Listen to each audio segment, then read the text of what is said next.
Q&A 시간입니다. 우리 채널에 커뮤니티 글로 질문을 제가 요청을 드렸습니다. 이 반나절이 안 됐는데 뭐 200개 가까이 질문이 쫙 쏟아졌습니다. 취재된 내용들을 공유를 하겠습니다.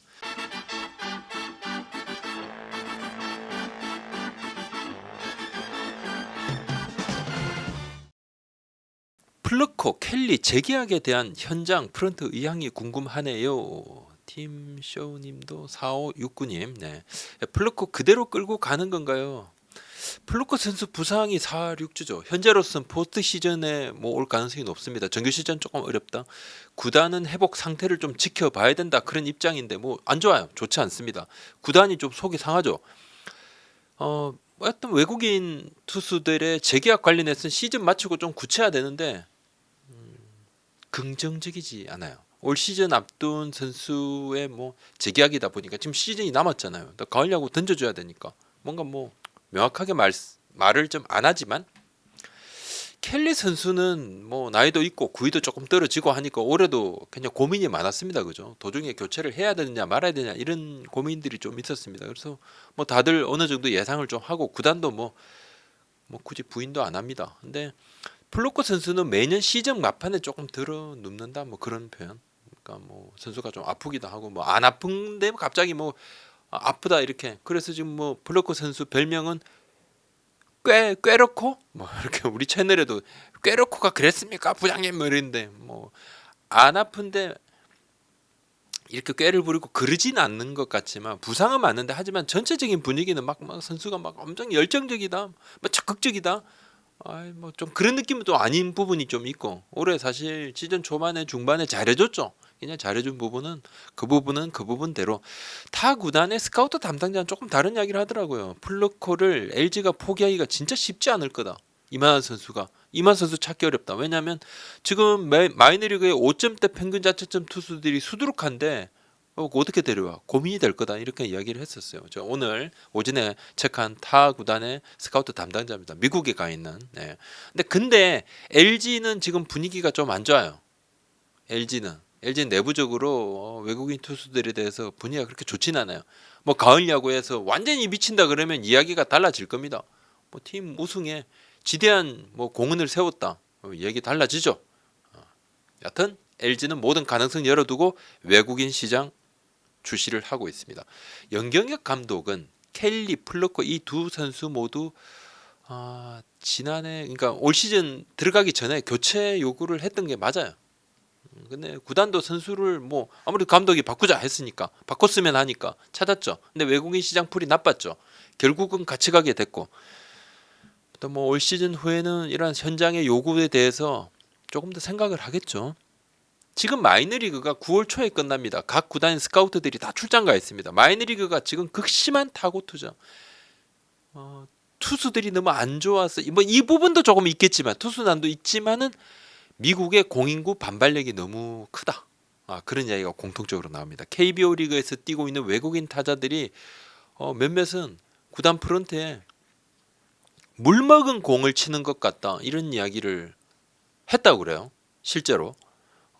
미국 마이너리그 지금 트리플 A가 5점대 평균 자책점 선수들도 많고 뭐 그냥 타급도 4점대 뭐 공인구 반발력 이걸 보정을 좀 한다고 하더라도 피칭 성적이 좀 나쁘거든요. 그러니까 뭐 이런 선수를 데려온다 그러면 아무래도 팬들께서 굉장히 야단치실 거고 그러니까 투수 난이죠. 투수 데려올 선수가 많지 않고 타자들은 성적이 좋지만은 반대로 와서 또 쩔쩔매는 경우도 생기고 뭐 공 반발력 그 부분도 조금 있습니다.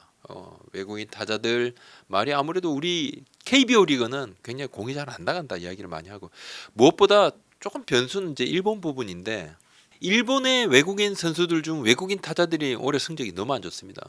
일본 투수들 수준이 높으니까 그래서 일본 구단들이 내년 시즌을 앞두고 많은 구단이 외국인 타자들을 많이 바꾼다 그래요. 그래서 우리가 일본과 쟁탈전이 벌어질 것 같은데 한국은 뭐 아무래도 100만 달러 이렇게 규정이 딱 있습니다. 새로운 외국인 선수를 데려올 땐 100만 달러가 한계다. 이 100만 달러 신규 외인 영입 규제는 좀 없애야 된다 목소리는 일부 있지만은 유지해야 된다는 입장이 다수입니다. 더 많습니다. 바꾸자고 하는 구단들도 있지만 절대 안 된다가 또 많은데 왜냐하면 100만 달러로 올 수 있는 선수는 돈을 올리면 그냥 150만 달러 줘야 된다. 100만 달러 한도 규정은 최소한의 안정장치고 과열 경쟁 피할 수 있는 규정이고 지킬 수 있는 선에서 그 정도 선수 뽑으면 되는 거 아니냐. 뭐 이런 주장을 하는 구단들이 많습니다. 일부 구단들은 계속 풀어야 되는 거 아니냐. FA 몸값도 계속 뛴다. 몸값도 뛰는데 이거 가지고 안 된다 하는데 반대로 이거 풀면 FA 몸값 더 올라갈 거다. 이런 얘기도 있어요. 롯데 얘기입니다. 롯데 JJU 자연치님이 롯데 프런트 내부 사람들끼리도 감정이 골이 깊어서 정보 교환 안 하고 뭐 여러 기사 나오고 시즌 후에 팀 구성 대개혁 예상되는 만큼 어디까지가 사실인가. 승민규 단장 관두는 시기와 롯데의 새 단장 소식 또 새 감독 소식 궁금하다. 배영수 코치 이군행은 팀 내 세력 다툼의 결과인가. 롯데 소멸도 아닌 외부인이 팀을 바꾸려 하는데 반발이 있었나. 또 롯데 차기 감독 후보군이 궁금합니다. 롯데 김태형 감독은 저번 라이브 이후로 진척된 부분이 있나요?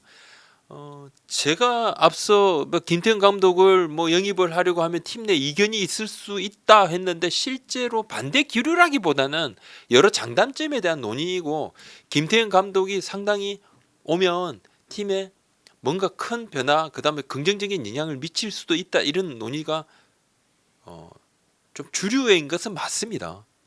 그리고 김태형 감독이 카리스마이지만은 구단과 소통이 나쁘지 않은 사령탑이라는 점도 인지는 하고 있더라고요.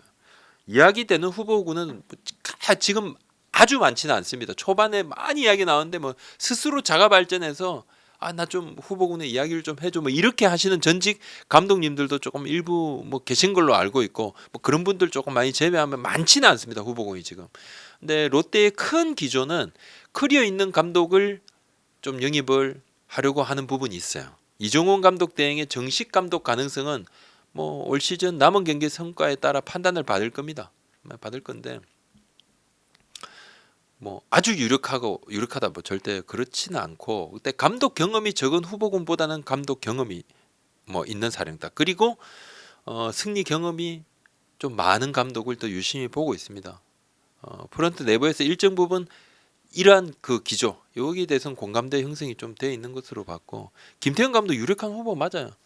너무 젊거나 너무 나이가 많은 감독님들보다는 좀 승민규 단장의 거치는 시즌 마치고 난데 그룹이 판단하겠죠. 판단 받을 거고 보고서가 시즌 후에 이제 올라가는데 그룹이 판단하고 이 승단장 계약은 내년까지인데 언제든지 계약이 내년까지라도 중도 하차 만약에 그룹이 그만하시라 그러면 그만할 수밖에 없는 사람. 이 계약직 임원의 계약 기간은 대우에 대한 보장이지 해당 직책의 임기 보장은 아니에요. 성적에 따라서 성과에 따라서 사장 단장 모두 책임 회피하지 않겠다는 그런 입장인데 배영수 코치는 앞서 말씀드린 대로 1군 콜업 가능성은 매우 희박하고 내년 거치는 시즌 후에 선수단 개편의 흐름을 좀 봐야 할 것 같고 배영수 코치가 열정이 넘치고 말도 막 강하게 하고 선수들 좀 다그치고 하는 부분들에서 반대 의견들도 좀 있을 수 있죠. 그래서 여러 가지 그것 때문에 지금 2군에 좀 내려가 있는 부분이 맞습니다. 키움 얘기입니다. 더블헤더 이 부분 굉장히 시끄러운데 키움 홍희 감독이 인터뷰한 것처럼 키움은 우치도 없이 우천치도 없이 심지어 태풍 때도 돔에서 경기했는데 타팀과 많게는 15경기 이상 차이가 난다. 근데 잔여 경기 일정 보면 고척돔에서 계속해서 경기를 한 이유가 없을 만큼 이런 식으로 일정이 잡혔다. 또 키움 히어로즈의 경우 동구장을 사용하기도 하지만 원정 경기에서도 거의 우천치수 없고 이번 시즌 취소 경기 4경기 다른 팀 다 심해 체력 관리할 때 거의 모든 경기를 했다. 이해가 좀 어려운 고척돔 더블헤더 이렇게 일정이 잡혔는데 홍원기 감독 그리고 또 고척돔에서 더블헤더를 해야 되는 하나의 최원호 감독도 조금 이해가 안 된다 이렇게 충분히 이 감독들의 이야기 일리가 있습니다. 일리가 있고 다른 팀 쉴 때 연이어서 경기 치르면서 투수들 그때 못 쉬었죠. 체력적으로 완전 다운되고 타자들도 특히 여름에 이렇게 딴 데는 취소될 때 계속 경기를 했단 말이에요. 그런 고충이 있는데 더블헤더 형평성 더블헤더 다 하니까 같이 해라. 이 형평성은 저는 좀 이해가 잘 좀 안 됐어요. KBO 입장은 이왕 더블헤더를 하는 거면 해야 한다. 다 많은 의견을 반영해서 짰고 하지만 이견이 있을 수 있지만 바꿀 수는 없다. 바꾸기는 어렵겠죠. 바꿀 생각이 전혀 없어요. 근데 제가 알아보니 일정표 작성 부서의 원칙은 최대한 이연전을 좀 없애고 이동을 최소화하고 요게 이제 초점 맞췄고 구단들이 제일 싫어하는 게 뭐 일단 원정 가서 계속 아무것도 못 하고 대기하는 거 이걸 좀 싫어하고 하나의 경우는 대전 왕복을 하거나 뭐 가서 이제 경기 못 하면 또 서울에 있어야 되는데 원정지에서 그냥 붕 떠 있는 거 싫어해서 감안을 해줬다는데 요즘은 이제 고교팀에 가서 훈련 못 하니까 근데 이왕 원정을 가면 경기를 소화해야 되는 게 낫다. 이제 KBO는 그래서 그렇게 했다는 거예요. 근데 결론적으로 키움 입장에서는 이것이 불리합니다. 굉장히 불리하죠. 왜냐하면 경기를 계속 연이어서 치르면서 손해본 부분이 있고 이제는 뭔가 좀 관리를 하면서 그걸 바라보고 막 이렇게 했거든요. 우리가 이렇게 고생한 건 나중에 뭔가 우리가 그래도 또 길게 보면 이게 공평하니까 지금 우리가 힘들어도 길게 보면 공평하니까 나중에는 좀 편할 거야. 아 근데 나중에도 안 편해. 하나도 더블헤드보다는 예비일 경기를 좀 원하는 상황이었거든요. 그러니까 다 이야기들이 나옵니다. 중요한 것은 이제 이미 치른 경기 수가 다르죠. 그러니까 뭐냐면 고생을 한 게 조금 달라요. 근데 이제 뒤늦게 형평성 이 부분은 잣대가 좀 될 수 없다 이렇게 봐지고 중재 사안은 맞아요. 다음부터는 이런 부분들 굉장히 좀 더 고심해야 됩니다. 당연히 반발할 수밖에 없는 그러한 결정이었다고 생각을 합니다. 포스트 시즌 개편안에 대해서 확정된 부분이 있을까요? 근데 포스트 시즌 개편안은 한국 야구 경쟁력 강화 방안 발표가 될 때 장기적으로 검토할 사안. 그 사안으로 논의가 조금 됐는데 KBO는 언젠가는 조금 바꿔야 돼. 언젠가는 다뤄야 될 일수. 근데 지금은 아닌데. 그러면 뭐 내년에 바꿀 수 있느냐? 내년에도 그대로 갈 확률이 높아요. 지금 시기적으로 안 됩니다.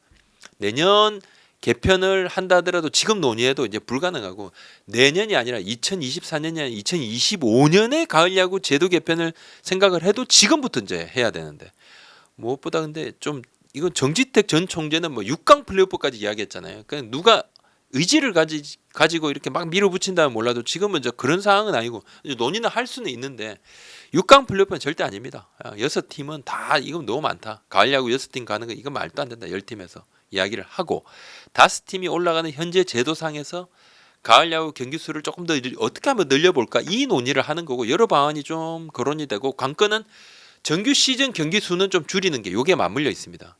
그래서 논의할 게 많아요. 경기 수 줄이는 게 만만치 않습니다. 여러 가지 뭐 중계권이라든지 얽히게 굉장히 많습니다. 팀들 뭐 지금 또 마케팅이라든지 이 부분도 있죠. 다저스 그리고 샌디에이고 경기인데 내년에 이제 다저스, 파드리스 개막전 하루 방한 때 각각 크보팀 우리 팀이랑 연습 경기도 한다는데 파드리스는 김하선 선수 진대팀이 히어로즈랑 할 가능성이 높은 건가요? 그러니까 내년에 다저스하고 샌디에고 방한합니다. 연습 경기 여러 안이 있는데 확정은 아니지만 다저스도 2경기, 샌디에고도 2경기, 2경기씩 연습 경기 치를 가능성이 높고 연고팀이 서울에 있죠. 서울 팀들이 뭐 조금 최우선 대상이 될 것 같고 이벤트적인 팀 구성도 이야기가 조금 나옵니다. 뭐 이건 시기적으로 가능을 할지는 논의할 겁니다. 이제 우리가 11월에 APBC 대표팀 있죠, 그죠? 이제 경기를 치르는데 요 팀의 준하는 뭐 젊은 올스타 그렇게 한번 해서 우리가 이 메이저리그 팀하고 연습 경기 치르면 어떨까? 우리 젊은 선수들 경험 쌓이니까 최고죠. 최고인데 이제 소집이 가능한지는 검토를 좀 해야 되고 키움 히어로즈하고 경기할 가능성 김하선 선수 친정팀 충분히 있죠. 협의는 아직 안 됐죠. 이제 협의할 건데 가능성은 충분히 있다. KBO에서 이야기합니다. 발표는 안 했지만 어디서 이제 이 메이저리그 개막전 서울 개막전이 있는 경기 장소는 고척돔이 뭐 확정적이라고 봐야 되겠죠. 우천 취소가 되면 안 되니까. 구창모 선수 아시안 게임 출전 불가능한가요? 회복이 빠르다고 하던데 재활 진도는 나가는데 복귀 시점이 아직도 명확치 않고 좀 빠르다고는 해요. 근데 다음 주에 롱토스하고 강하게 던지기 들어간다 그러는데 9월 중순에는 1군 등판을 한번 해야 됩니다. 한두 경기 던져야 돼요. 그래야지 이제 아시안 게임 갈 수 있는 상황인지 또 확인도 하게 될 건데 지금 뭐 쉽지가 않죠. 재활 과정이 모두 순조롭다고 하면 그래도 이제 그 시기를 맞추는 게 쉽지 않아요. 주위에서는 그래서 이제 가능성을 참 높게 보진 않습니다. 선수는 당연히 출전을 원하죠. NC 구단이 구창모 선수의 재활 상태를 기술이하고 지금 완전 공유를 하고 있습니다. 기술이도 그래서 선수 상태를 다 좀 파악을 하고 있어요. 모여서 회의하면서 논의하겠죠. NC 패디 MVP 가능성. 패디 선수, 노시안 선수의 2파전 뭐 MVP 현 상황으로서는 봐야 됐고, 근데 노시안 선수는 아시안 게임 차출이 있는데 이게 뭐 플러스는 아니죠. 플러스는 절대 아니고 갈수록 패디 선수의 MVP 인지도도 예전에 비해서 좀 계속 좀 높아지는데 뭐 잘하죠. 대단하죠. 만약에 20승을 한다 그러면 진짜 뭐 엄청난 거고.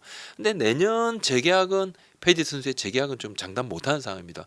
임선단 단장이 재계약을 장담할 수는 없고 왜냐? 미국하고 일본에서 관심이 너무 많아요. 할 수 있는 한 우리가 최선을 다해 볼 거다. 뭐 1+1 계약이나 단연 계약은 신규 외인은 금지다. 100만 달러 딱 맞춰서 데려왔고 이면 조항이 아예 없다. 단년 계약으로 데려왔고 그러니까 일본 미국 관심이 큰 것도 알고 있다. 스카우트들이 많이 온다. 많이 왔었다 그럽니다. 지금도 또 예정도 돼 있고. 근데 일본과 미국에서 다 봤다. 스카우트들이.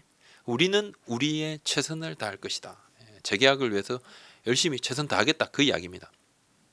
삼성 이야기인데 삼성은 올 시즌 끝나고 대대적인 개편이 있을지 궁금하네요. 삼성 백정현 선수 부상으로 1군 말수 예정인데 상태 어떤지 알고 싶습니다. 야구단의 임원 인사, 계약직이 아닌 그룹의 임원 인사 시즌 후에 그룹 인사평가 나옵니다. 그거 가지고 되는입니다. 아무도 잘 모릅니다. 이거 미리 그냥 그룹의 임원 인사는 아무도 미리 말할 수 있는 사람이 없어요. 그러니까 뭐 뭔가 변화. 근데 그룹 쪽에서 야구단을 밖에서 이렇게 변화시켜라, 이렇게 해라, 이렇게 딱 미션을 줘서 이렇게 내려 보내지는 않을 것 같아요. 그것보다는 모그룹은 보통 사장이나 단장을 새로 내려 보내면서 미션 부여를 하고 이분들이 주축이 돼서 변화를 주는 경우가 많죠. 삼성은 지금 뭐 약점이라 그러면 딱 다 나와 있습니다. 뭐 스카우트 부문, 또 육성 부문, 그리고 뭐 외부 FA라든지 이렇게 투자 부분, 요 부분 이렇게 크게 세 개인데 가장 큰 것은 스카우트 또 육성. 기존 사장 단장이 그대로 지금 이제 현 사장 단장 체제로 그대로 내년에도 이대로 갈 수 있고 아니면 또 새로운 인물이 올 수도 있습니다. 아무도 잘 몰랐는데 아무래도 새 인물이 오면 변화폭이 클 겁니다. 많은 분들이 뭐 어떻게 될 가능성이라고 묻는데 가능성 제가 인사는 가능성을 답할 수가 없다. 예. 선수 출신 만약에 단장 이 이야기는 뭐 소문은 계속 있어요. 근데 선수 출신 단장이 오면 변화폭은 더 커질 거고 삼성 구단 최초니까 뭐 결정된 부분은 아직은 없습니다. 인사가 알 수 없다고 말씀을 드립니다. 야구단 안팎에서 삼성 인사에 대해서는 다 말을 아낍니다. 왜냐하면 삼성 구단은 장기적으로 이 변화 뭐 어떤 그런 소문 다 안 받습니다. 안에서 나온 이야기도 잘 안 맞아요. 며칠 안에 벌어질 일이라면 몰라도 장기 어떤 이런 부분은 그 누구도 예측 잘 안 합니다. 안 하려 그럽니다. 잘 안 맞으니까. 백정현 선수는 뭐 어떤 부상은 열흘 정도 심한 부상 아니고 한턴 그러고 다시 온다. 오승환 선수는 구단에서도 선수 본인의 현역 연장 의지를 뭐 알고 있습니다. 하나 얘기인데 손혁, 최원호에 대한 하나 내부 평가 실제로 정말 긍정적인지 승적 분인에 대한 단장 사장 책임. 과연 하나의 내년에 이기기 위한 셋업이 무엇인지 궁금. 전임 감독과 비교해서 어떤 부분이 차별적으로 운영되는지도 궁금해요. 그러니까 성적이 되게 조금 반짝하다 다시 팬들이 많이 좀 지쳤다. 뭔가 올해는 좀 변화도 기대도 했는데 초반에 또 막 뭐 달라진 부분도 보이고 연승도 달리니까 이제 뭔가 좀 궤도에 오를까 했는데 좀 아쉽죠. 최원호 감독에 대한 내부 평가 나쁘지. 그러니까 좋을 수는 없어요. 이게 팀에 이렇게 막 성적이 이러니까 뭐 우리 감독 잘하고 있다 말을 누가 하겠습니까? 근데 뭐 이 모든 게 감독 탓이다 이렇게 말하는 분위기는 아니더라고요. 그러니까 내부 평가는 성과는 좋지 않지만 평가는 나쁘지 않은 것이 맞고 하나가 이기는 경험이 지금 필요한데 뭐 잘 못 이겨요. 뭔가 조금 부족하다. 약간 부족한 거 아닙니까? 이야기들 하는데 사실 이제 이 부족하다는 이야기가 조금 부족하다가 3년 넘고 막 4년째 넘어갑니다. 팬들이 피로도가 계속 이제 쌓입니다. 최원호 감독에게 근데 이제 바로 그러니까 이러한 성적에 대한 책임을 바로 묻지는 않을 것 같아요. 시즌 도중에 감독을 맡았고 첫 해고 그러지는 않을까. 그런 분위기는 아니다. 외국인 타자 등 실패한 부분에 대한 분석을 지금 많이 하고 있습니다. 하나가 뎁스에 대한 시각, 뎁스에 대한 분석도 우리가 봤던 거하고 좀 다르구나. 실패 이거 인지도 하고 있고 내부 자성 목소리 있고. 근데 단장도 감독도 올 시즌이 첫 해거든요. 그래서 이들에게 바로 책임을 돌리는 그러지는 않을 것 같은데. 하여튼 뭐 타격 마운드 중에서는 지금 타격 문제가 크다. 타격 보강에 대한 고민을 비시즌에 더 많이 할 겁니다. 내부 분위기는 그렇습니다. 오늘 여기까지입니다. 구독자 알림 설정 눌러주십시오. 고맙습니다.